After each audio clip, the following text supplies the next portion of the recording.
أعوذ بالله من الشيطان الرجيم بسم الله الرحمن الرحيم ربنا لا تزغ قلوبنا بعد إذ هديتنا وهب لنا من لدنك رحمة إنك أنت الوهاب ربنا إنك جامع الناس ليوم لا ريب فيه إن الله لا يخلف الميعاد إن الذين كفروا لن تغني عنهم أموالهم ولا أولادهم من الله شيئا وأولئك هم وقود النار وأولئك هم وقود النار كداب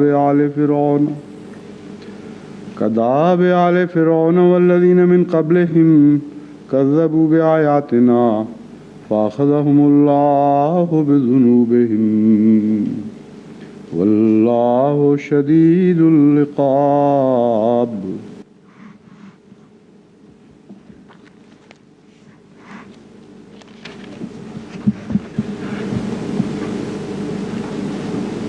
The verses which I have recited Je viens de réciter les versets 9, 10 et 11 de la sourate Al-Imran. La traduction de ces versets est comme suit. Notre Seigneur, ne laisse pas dévier nos cœurs après que tu nous aies guidés et accorde-nous ta miséricorde. En vérité, toi seul es le grand donateur. Notre Seigneur, tu rassembleras certainement les hommes le jour au sujet duquel il n'existe aucun doute. Assurément, Allah ne manque jamais à sa promesse. Ceux qui ne croient pas, leurs enfants et leurs biens ne leur serviront à rien contre Allah. Ceux-là seront du combustible pour le feu.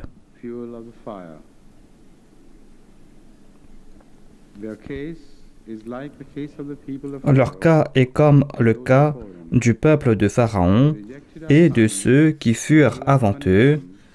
Ils rejetèrent nos signes et Allah les punit pour leurs péchés et Allah est sévère dans son châtiment.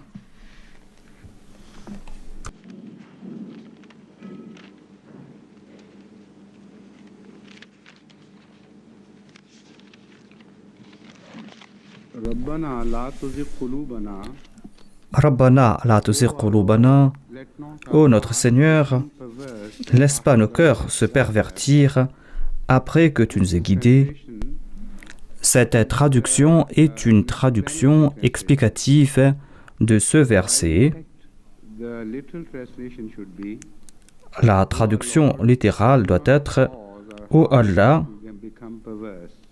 ne laisse pas dévier nos cœurs, ne nous égare pas. » Cette traduction en elle-même a été prise des commentaires du Saint-Coran et une des explications données de la tuzigh qulubana. Je vais tout d'abord expliquer l'objection que j'ai en tête à propos de cette traduction. Rabbana la tuzigh qulubana, comme je l'ai expliqué, signifie littéralement « Ô Allah, ne fais pas nos cœurs se pervertir ». Si on doit accepter cette traduction littérale, sans explication, cela voudrait dire qu'Allah est responsable de l'égarement des gens et c'est lui qui égare les cœurs. S'il agit ainsi, alors il est responsable et pas nous. Pour répondre à cette objection, eh bien, les traducteurs ont ajouté que ce verset signifie. On a présenté différentes approches à propos de ce verset et une de ces approches est « Ô notre Seigneur, ne laisse pas dévier nos cœurs. »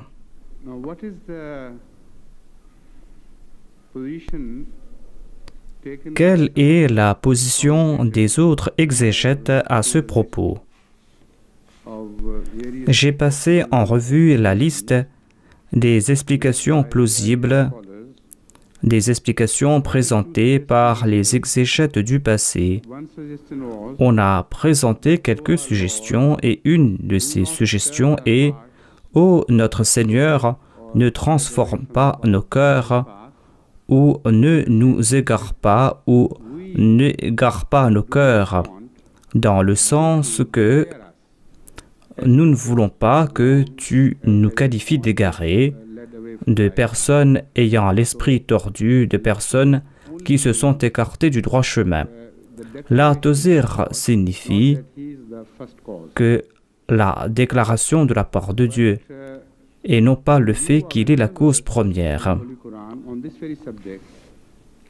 Par rapport à un autre verset du Saint-Coran sur le même sujet, le sens est très clair et il n'y a pas de doute quant au sens de ce verset si on lit cela à la lumière d'une autre déclaration mentionnée dans la sourate As-Saf. Il est dit dans cette sourate, lorsque Moïse est venu et lorsqu'il a présenté son message, par la suite, فَلَمَّا زَاغُوا أَزَاغَ اللَّهُ قُلُوبَهُمْ وَاللَّهُ لَا يَهْدِي الْقَوْمَ الْفَاسِقِينَ. Le terme zar et azar a été utilisé et ce sens est assez clair ici. Cela signifie que lorsque les suivants de Moïse se sont égarés eux-mêmes du droit chemin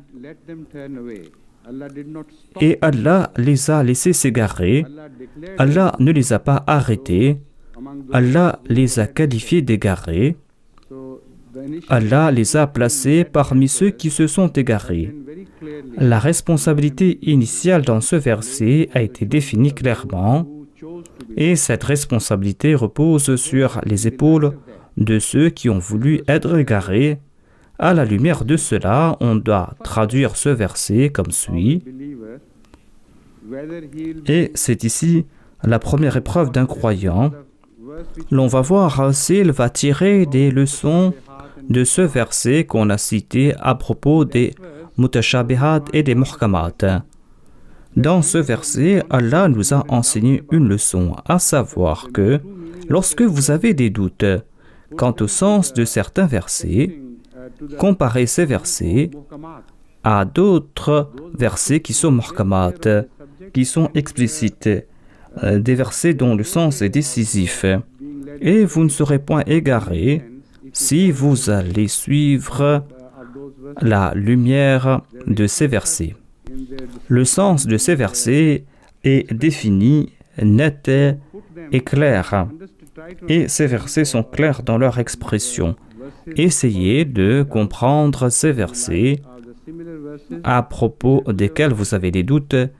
Examinez ces versets à la lumière d'autres versets dont le sens sont clairs. On doit tout d'abord se trouver vers un autre muhkam qui va nous guider vers le sens réel de ce verset. Et c'est là un exemple de ce qu'Allah veut nous faire comprendre. Ce verset est muhkam par rapport à ce verset de la sourate Al-Imran. À la lumière du verset de la sourate As-Saf, le verset de la sourate Al-Imran sera un verset mutashabih. La traduction littérale de Zer, selon Aqrabul Mawarid,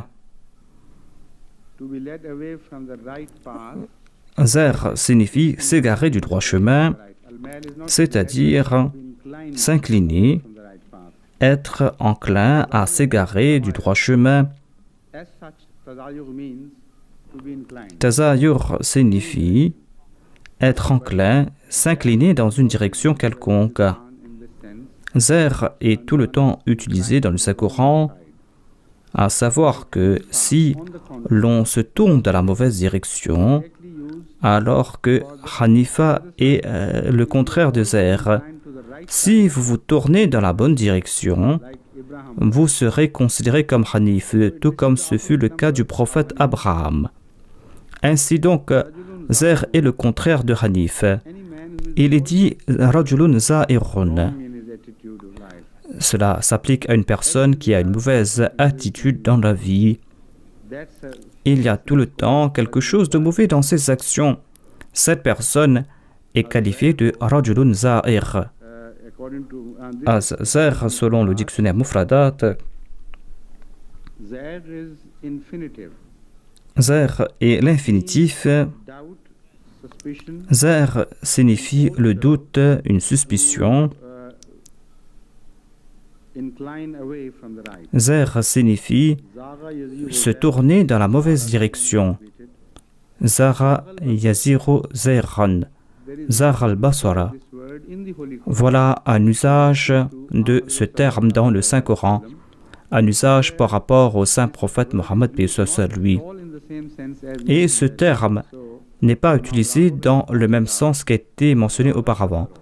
L'imam Raghib a déclaré Zara al-basaru ma zara al-basaru. Étant donné qu'il y a une connotation négative, cela peut signifier s'écarter du droit chemin. Cela signifie que le regard du saint prophète Mohammed lui ne s'est pas écarté du droit chemin. Et l'imam Raghib nous a aussi expliqué que lorsque les Arabes disent Zahar al-Basar, cela signifie que son regard, sa vision n'est pas fatiguée. Si vous regardez quelque chose intensément pendant longtemps, des fois, votre vision s'affaiblit et vous êtes fatigué. Si vous êtes trop fatigué, eh bien, vos yeux se détournent de cet objet. Si vous essayez de vous concentrer sur un point infime, eh bien, automatiquement, l'œil ne va plus se focaliser sur ce point. Et l'œil va se détourner de ce point physiquement. Voilà donc le sens présenté par Zahir ici. Mais la connotation ici est différente. Cela ne veut pas dire s'écarter du droit chemin. Cela veut dire s'écarter en raison de la fatigue. Un autre usage est Zarat al-Shams. Ce terme est utilisé par rapport à l'inclination du soleil lorsque le soleil se couche et lorsque le soleil est sur le point de se coucher et lorsque les ombres s'allongent, eh bien, les Arabes disent Zarat al-Shams.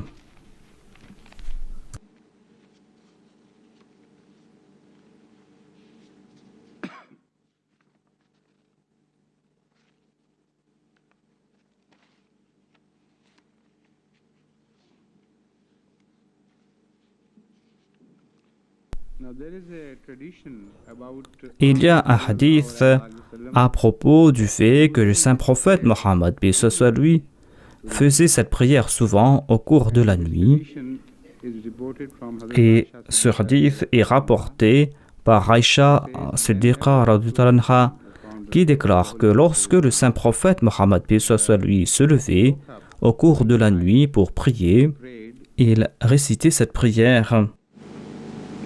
قال لا إله إلا أنت سبحانك اللهم إني أستغفرك لذنبي وأسألك رحمتك اللهم زدني علما ولا تزغ قلبي بعد إذ هديتني وهب لي من لدنك رحمة إنك أنت الوهاب.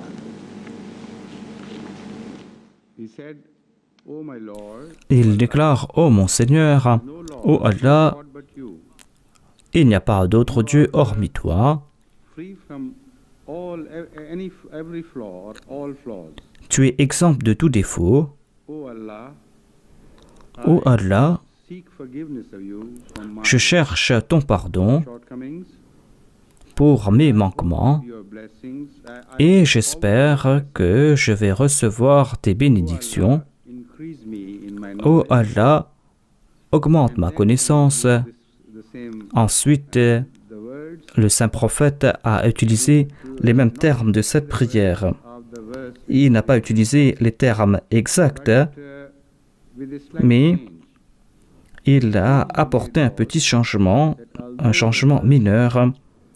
Ce changement est que c'est vrai que ce verset est une prière collective dans laquelle nous utilisons le pronom « Ô notre Seigneur ».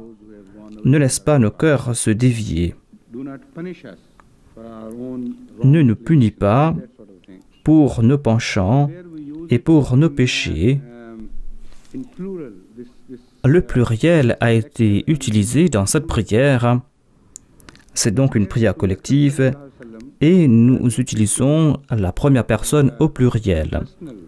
Mais le saint prophète, paix soit lui, a transformé cette prière en prière personnelle. Dans cette prière, il ne parle que de lui. Cette prière est au singulier.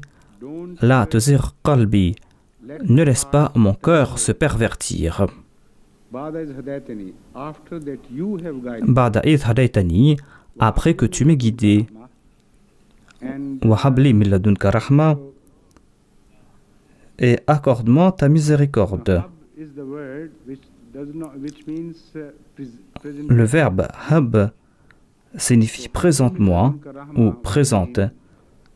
Habli min ladunka rahma signifie donc accorde-moi tes bénédictions comme un cadeau de ta part. Min ladunka. Min ladunka est une expression descriptive qui ne fait qu'intensifier le sens du terme hab. Hab signifie demander quelque chose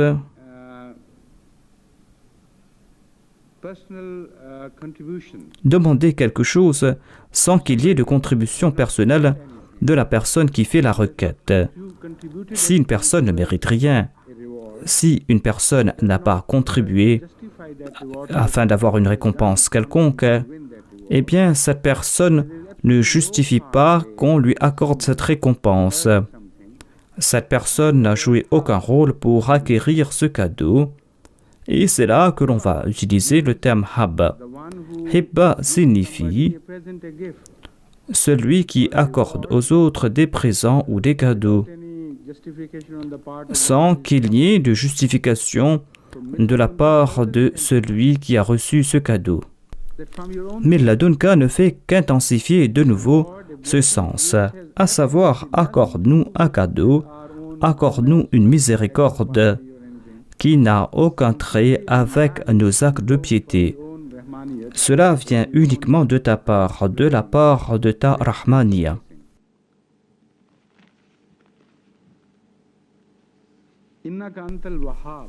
Ensuite, il est dit Innaka antal wahhab.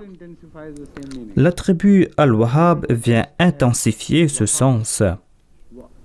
Dieu est qualifié de wahhab ici.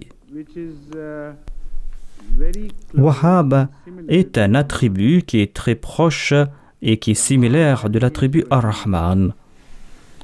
Rahman par rapport à Rahim, comme vous l'avez déjà compris, signifie celui qui accorde des faveurs et des grâces ou qui accorde des bénédictions sans qu'il y ait de requête de la part de celui qui reçoit ces bénédictions. Ainsi donc, Rahman est un attribut beaucoup plus vaste. C'est un attribut qui s'applique avec une plus large effet. Mais Wahhab a quelque chose de commun avec l'attribut Ar-Rahman. Par l'entremise de l'attribut Ar-Rahman, nous demandons quelque chose à Dieu. Et ce cadeau nous est offert en dépit du fait que nous n'avons accompli aucun effort. L'attribut Ar-Rahman a un sens beaucoup plus large. Et Rahman signifie une qualité de Dieu à travers laquelle il accorde des faveurs sans qu'il n'y ait de requête de la part du récipiendaire. C'est pour cette raison que dans l'acte de création, nous voyons l'attribut Ar-Rahman.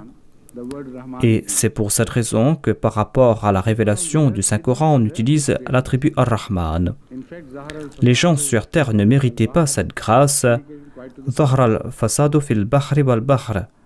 Cela indique donc le contraire. Les personnes étaient complètement corrompues. Ces personnes méritaient la destruction totale. Ces personnes méritaient qu'on les annihile. Mais Allah nous a accordé la plus grande de ses grâces C'est pour cette raison qu'Allah déclare Ar-Rahmanu Allama al-Quran. Il n'est pas dit Al-Alim. C'est Ar-Rahman qui nous a enseigné le Saint-Coran. Ce Coran vient de la part du Rahman. Pourquoi donc le saint prophète Mohammed paix soit sur lui est-il adressé ici?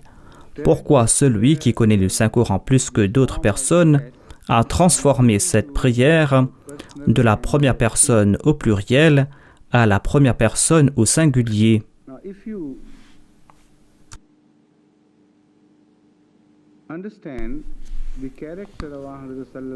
Si vous comprenez le caractère même du saint prophète Mohammed paix soit sur lui, vous n'allez pas oublier le fait qu'il était la personne la plus modeste. Ainsi donc, dans le pluriel, cette prière voudrait dire, c'est vrai qu'il n'est pas question du fait que le cœur du saint prophète Mohammed paix soit sur lui puisse se pervertir. Il voulait parler ici à propos de ses suivants. Dans cette prière, il disait Zidni ilma. Ensuite, il y a cette prière Ba'da idh hadaytani. Ces références peuvent ne pas s'appliquer au saint prophète paix soit sur lui uniquement, mais qu'il est en train de prier en fait pour ses suivants. Lorsque le saint prophète s'adresse à Dieu, lorsqu'il est seul, le saint prophète Mohammed paix soit sur lui était si humble face à la présence de Dieu qu'il voulait focaliser l'attention de Dieu sur sa personne. Voyez le calibre du saint prophète Mohammed paix soit sur lui.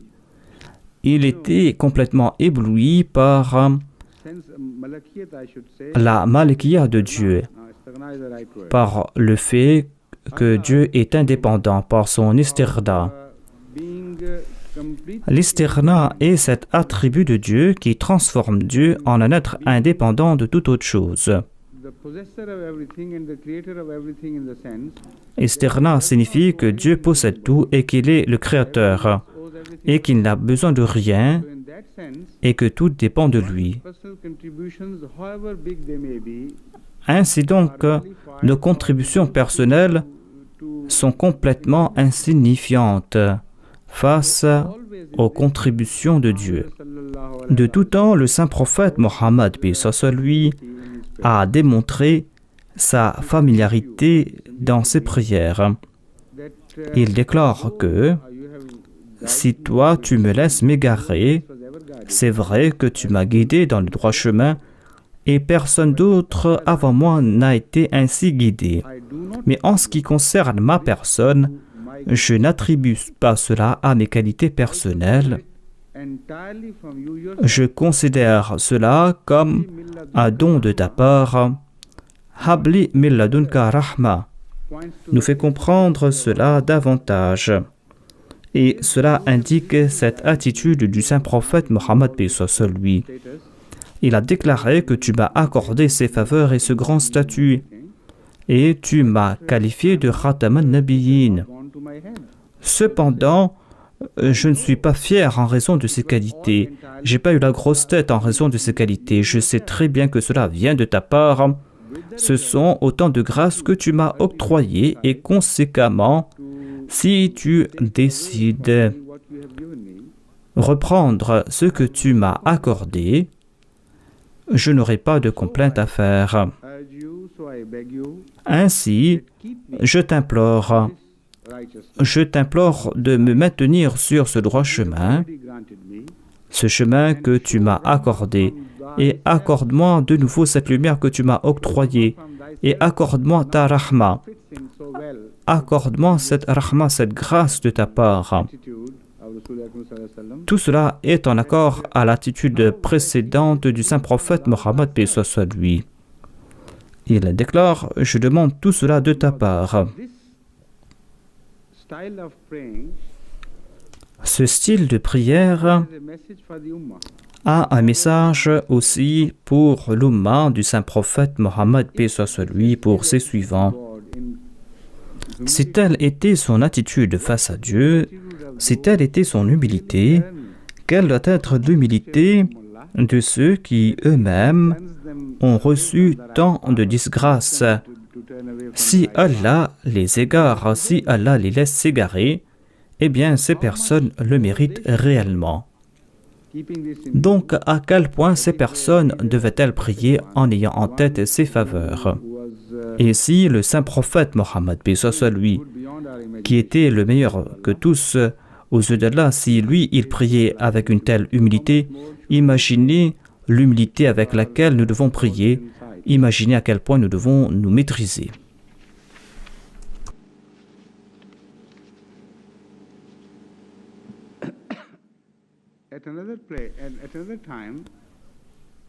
On avait aussi demandé au saint prophète Mohammed, paix soit lui,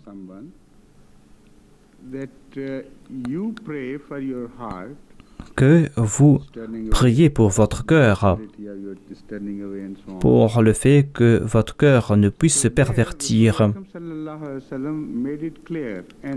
Le saint prophète Mohammed, paix soit lui, a clarifié la chose et ce sujet a été mentionné dans nombre de hadiths. Le hadith que j'ai choisi aujourd'hui ne fait pas mention de la personne qui a posé cette question. J'ai choisi ce hadith qui vient de Sahih Muslim, Kitab al-Qadr. Ce hadith se lit comme suit.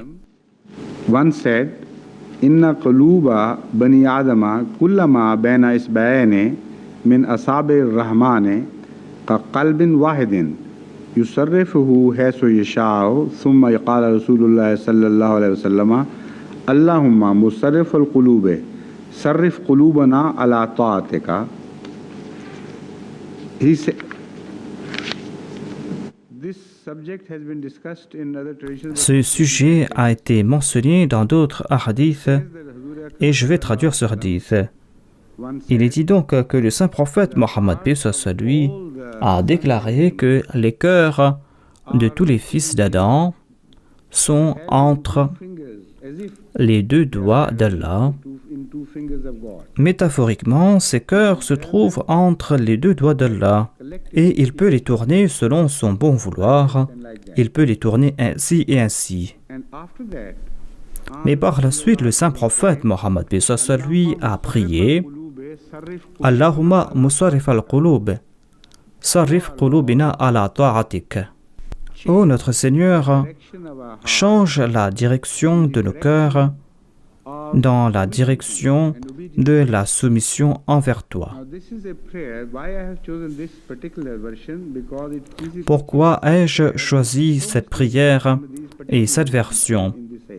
C'est une prière que les Ahmadis ont besoin à notre époque. Et c'est une prière très importante. C'est vrai que tous les hadiths du saint prophète, paix soit lui, doivent être lus avec une grande attention, car ces hadiths ont un message profond, un message que l'on ne peut voir si l'on regarde cela de manière superficielle. Ainsi donc, si l'on veut comprendre ce fait, l'on doit voir le point qu'il a mentionné.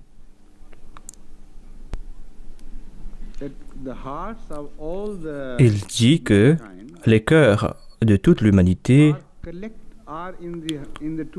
sont entre les doigts d'Allah. C'est comme un seul cœur entre les deux doigts d'Allah. Allah peut les tourner en même temps avec une seule décision. Pourquoi est-ce qu'il a dit cela? Parce qu'il avait en tête la victoire ultime de l'islam dans le monde entier et il savait déjà que l'on sera guidé par le biais de l'islam, que l'humanité entière sera guidée par l'entremise de l'islam. Pourquoi dois-je prier pour un cœur ou pour deux cœurs? Pour Dieu, il est facile de transformer tous ces cœurs comme un seul cœur. Ainsi donc, nous devons prier en ayant en tête la grandeur de Dieu et non pas nos qualités insignifiantes. Il déclare sarrif qulubina ala ta'atik. Ô notre Seigneur, tu peux transformer le cœur de l'humanité tout entière d'un mouvement du doigt, fait de sorte que l'humanité tout entière puisse se tourner vers l'obéissance envers toi.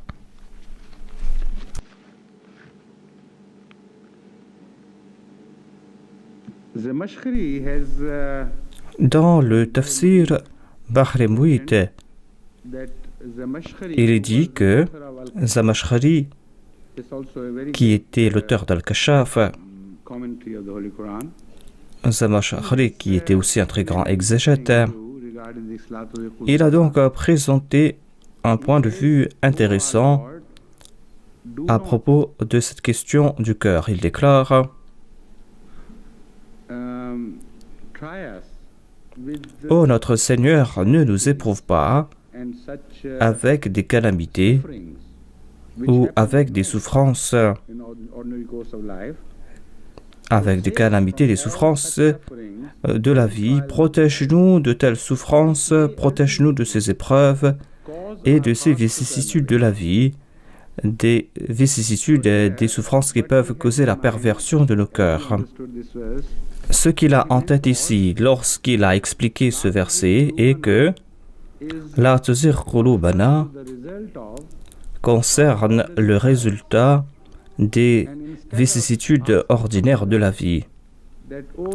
Et au lieu de demander à Allah, ô notre Seigneur, ne transforme pas nos cœurs, ce verset signifie, ô Allah, sauve-nous de ces épreuves et ne nous laisse pas passer par de telles épreuves et par de telles difficultés qui peuvent nous accabler complètement, et conséquemment, nous allons nous détourner. Ici, en fait, cela veut dire le changement de la religion par la coercition. Parfois, certaines personnes passent par des tortures et ces personnes croient qu'il est impossible pour elles de souffrir davantage. Et quelque chose se brise en ces personnes. Ces personnes n'ont pas la détermination de surmonter ces souffrances et de se battre contre l'oppression. Et ces personnes disent: faites ce que vous avez à faire, nous sommes d'accord. Zamakhshari nous explique cela. Peut-être qu'il avait cela en tête. Et c'est là un sens que l'on peut aussi accepter.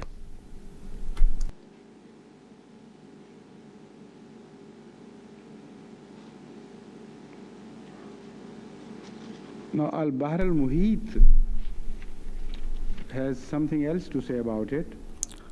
Al-Bahr al-Muhit nous présente d'autres explications à propos de ce verset.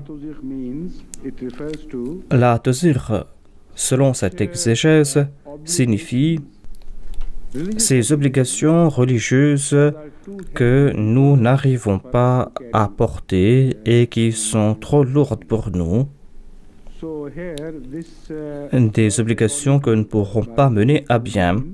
Selon Bahr al-Muhit, ce verset signifie: ô notre Seigneur,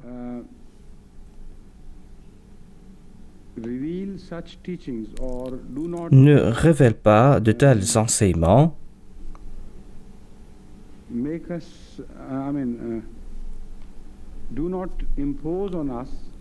n'impose pas sur nous des enseignements ou des lois qui sont lourds, c'est-à-dire une charia qui est impossible à porter.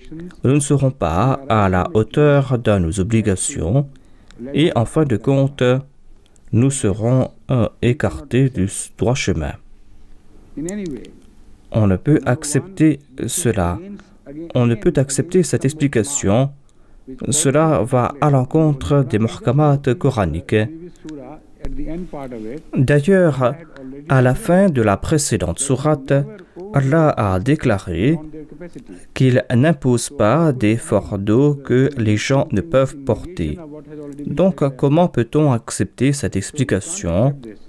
C'est une négation de ce qu'a dit Allah. On ne peut donc pas accepter cette explication. D'ailleurs, La grande majorité de la charia a déjà été révélée lorsque ce verset fut révélé. Il y avait très peu qui devaient être révélés par la suite. Même si on laisse la sourate Al-Baqarah, les autres révélations ont déjà été accordées et cette sourate a été révélée vers la fin, au cours de la 9e année de l'Hégire. Donc, comment appliquer cela à la révélation de la loi de l'islam? Cette prière ne concerne donc pas à la révélation de la loi.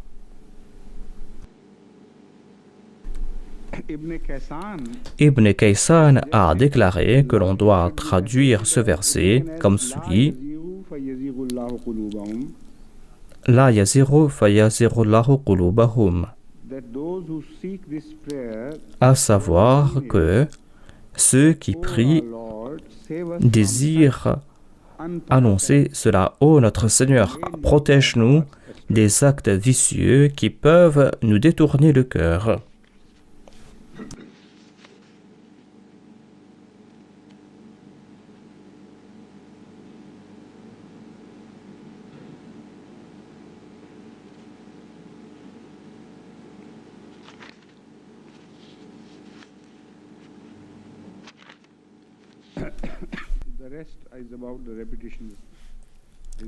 Le reste des commentaires n'est que répétition de ce que je viens d'expliquer. Je vais mettre cela de côté.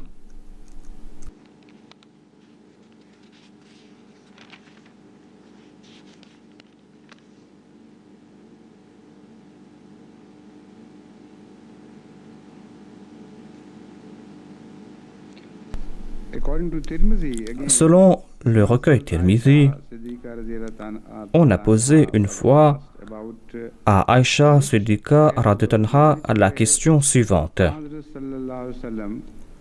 à savoir quelle prière le saint prophète Mohammed paix soit lui récitait-il le plus. Pour répondre à cette question, Aïcha a répété la même prière, je crois.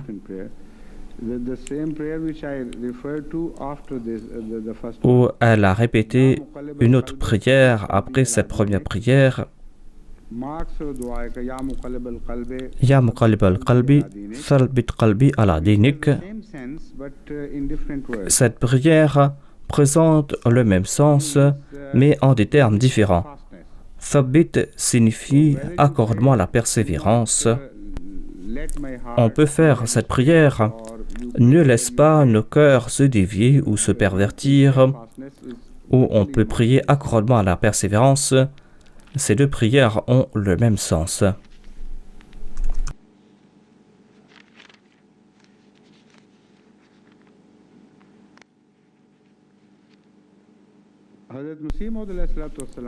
Le Messie promis alayhi salam a traduit cette prière dans son ouvrage Tashkilatul Thaqalatayn en ces termes: Ô notre Seigneur, protège nos cœurs des égarements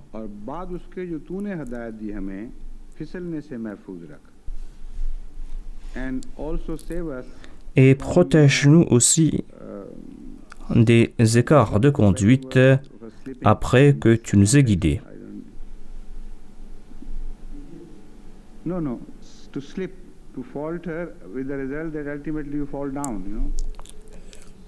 La traduction signifie ici glisser ou tomber. Ainsi, et elle déclare, ne nous laisse pas trébucher, ne nous laisse pas trébucher, ou ne nous laisse pas nous égarer, nous écarter du droit chemin après que tu nous aies guidés.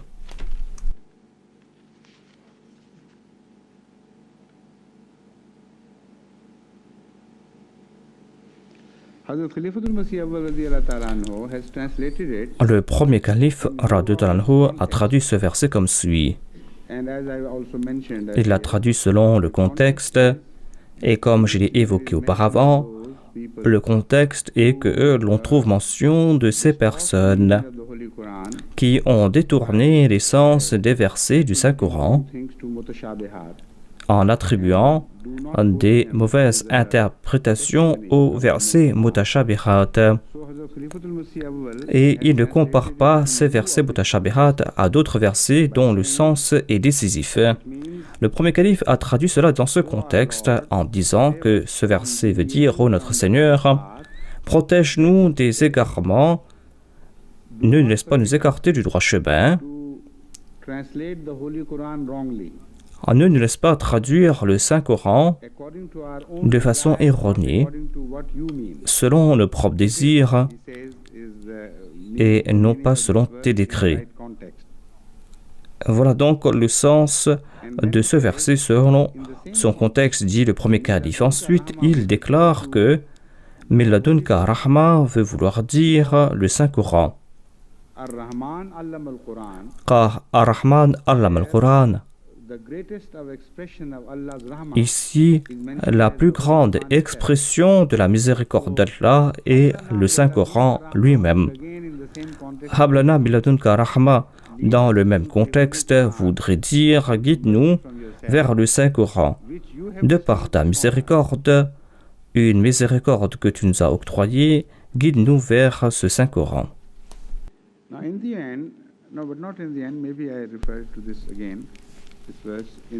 À la fin de cette première partie, je voudrais retourner vers un point, vers une explication. Cependant, je voudrais maintenant citer Sayyida Mubaraka Begum Sahiba, Radhatanha, la fille du Messie premier alayhi salam. Elle avait vu en songe qu'elle avait reçu un message concernant ce verset, et c'est un message très important.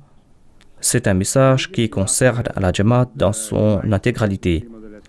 Immédiatement après le décès du Messie premier alayhi salam, selon elle, ce fut la 3e nuit. Elle déclare qu'au cours de la première nuit, nous étions en voyage entre Batala et Gradian. Nous avons voyagé par la nuit et au cours de la 3e nuit, vers la fin de la nuit, tout juste avant la prière du matin, j'ai vu dans un songe que Ammajan, c'est-à-dire l'épouse du Messie premier alayhi salam,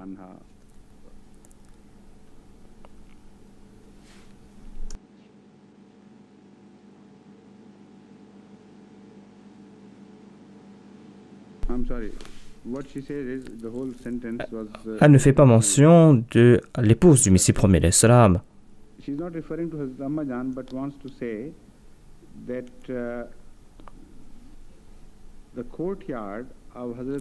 Elle déclare que elle a vu la cour de la maison de Hadrat Ammajan et il y avait un trône.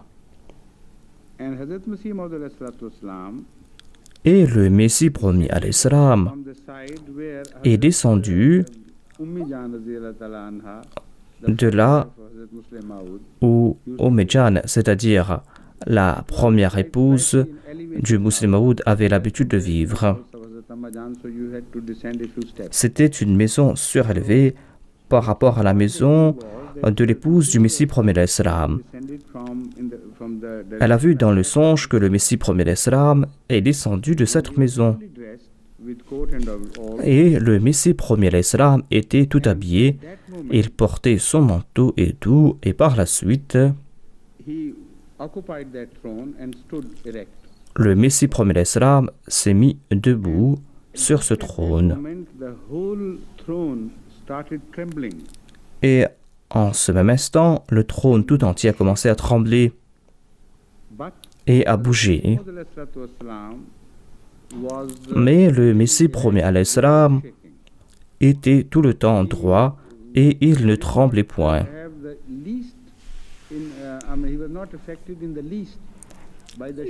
Il n'y avait point le moindre tremblement dans son corps et il n'était point affecté par ce trône qui tremblait. Et ensuite, dans une voix admirable, il a déclaré: Dites à ma Jamaat de prier ainsi et de réciter souvent cette prière. Dites à ma Jamaat de réciter cette prière souvent. Rabbana la tuzigh qulubana ba'da idh hadaytana wa hab lana min ladunka rahma innaka antal wahhab. Ensuite, je me suis réveillé, dit Mubaraka Sahiba.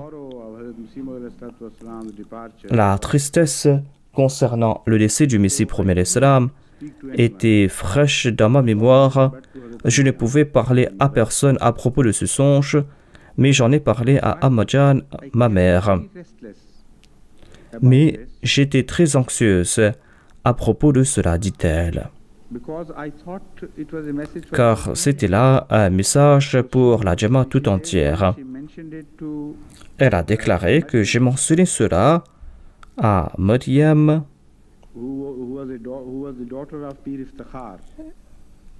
qui était la fille de Pir Iftikhar. Et elle a déclaré que c'est un message très important. Et je promets que je ne vais jamais abandonner cette prière et que je vais la réciter souvent.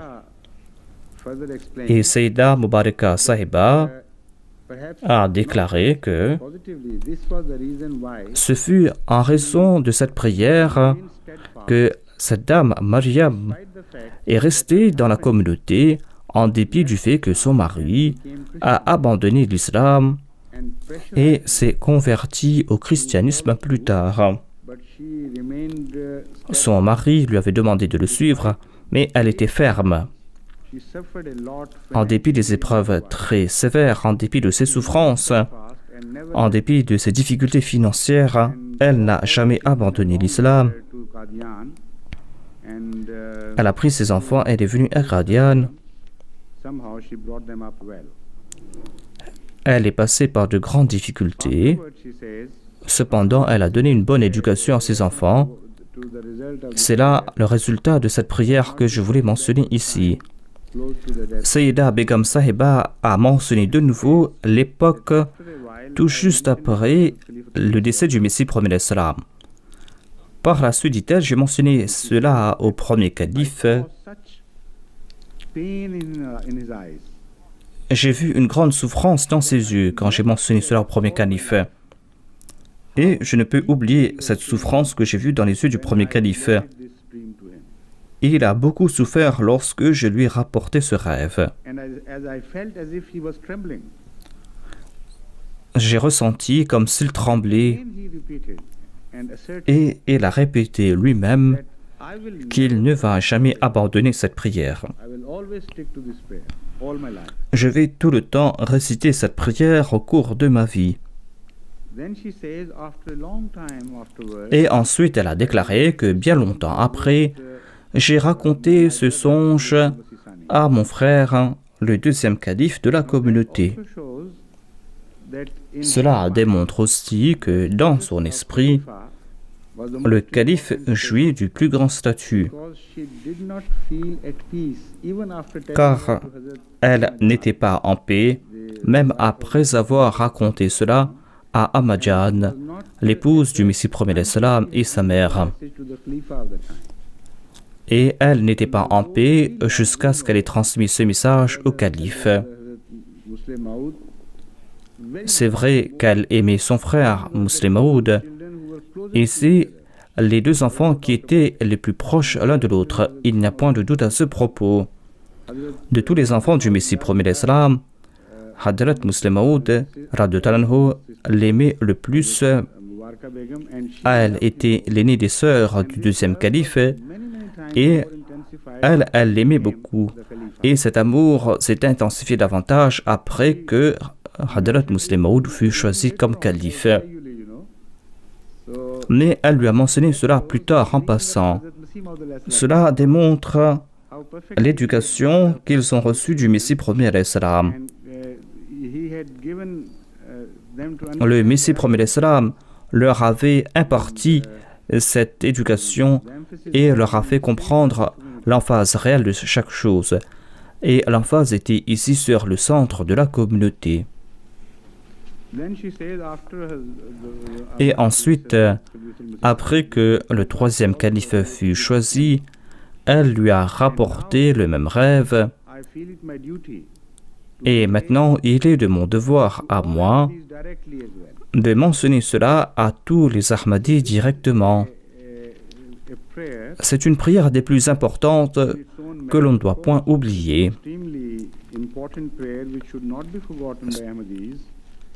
Les Ahmadis ne doivent point oublier cette prière, tout d'abord parce que le saint prophète Mohammed, paix soit sur lui, lui-même avait l'habitude de prier en ces termes.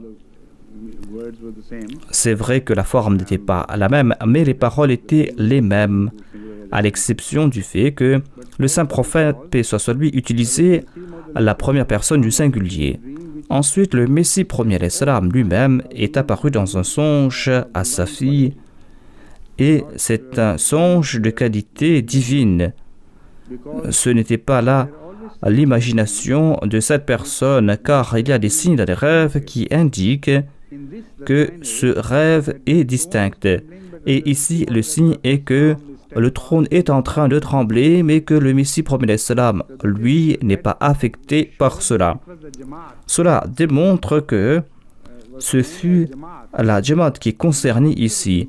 Le trône signifie la Jamaat, et après le décès d'un prophète et après le décès d'un calife, eh bien, la Jamaat passe par ces phases de tremblement, comme si les choses sont instables.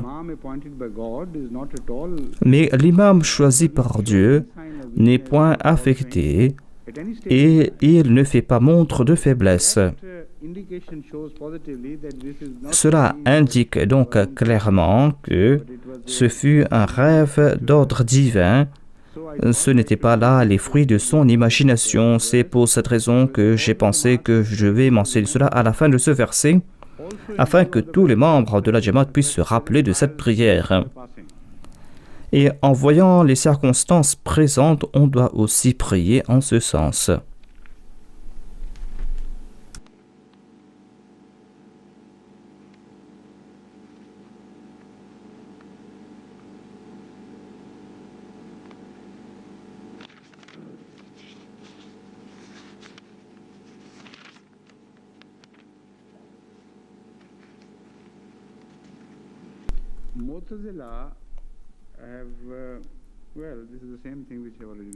Mu'tazila nous répète ici la même chose. Il est dit qu'il est impossible pour que Dieu puisse égarer les gens. C'est pour cette raison que l'on doit interpréter cela.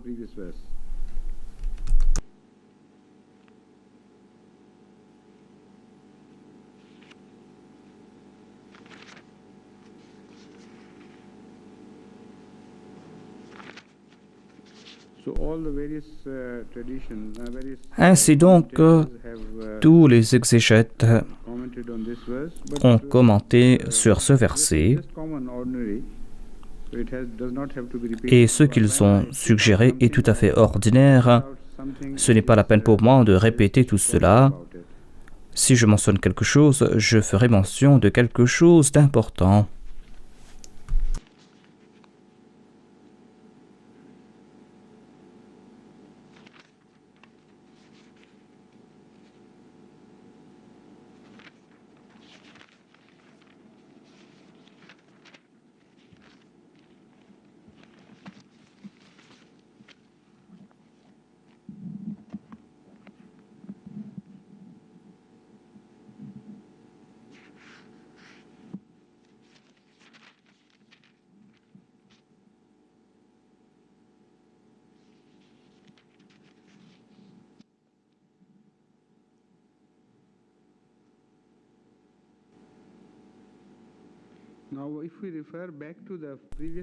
Si on se tourne de nouveau vers le verset précédent, et si on lit cela à la lumière de ce qui a été dit, l'on va comprendre immédiatement que le mot « zer » a été utilisé dans le verset précédent. Et ce n'est pas la peine de se tourner vers d'autres parties du Saint-Coran pour comprendre la portée réelle de ce verset, car il est dit وَأُخَرُ مُتَشَابِهَاتٌ فَأَمَّا الَّذِينَ فِي قُلُوبِهِمْ زَيْغٌ فَيَتَّبِعُونَ مَا تَشَابَهَ مِنْهُ. Ici, le mot zayg n'est pas attribué à Dieu. Il n'est pas dit ici que c'est Allah qui détourne les cœurs, qui place du zayg, de l'égarement dans le cœur. Ce verset explique tout simplement la situation d'un cœur pervers, d'un cœur qui est déjà enclin à se tourner dans la mauvaise direction. Azar Allahu qulubuhum signifie tout simplement que ces personnes attribuent leur concept erroné, leur tendance erronée ou leur tendance perverse à ces versets coraniques ou aux paroles de Dieu, que cela se trouve dans le Saint-Coran ou dans d'autres écritures sacrées. Ces personnes ont le désir d'égarer les gens intentionnellement afin qu'ils puissent atteindre leur but.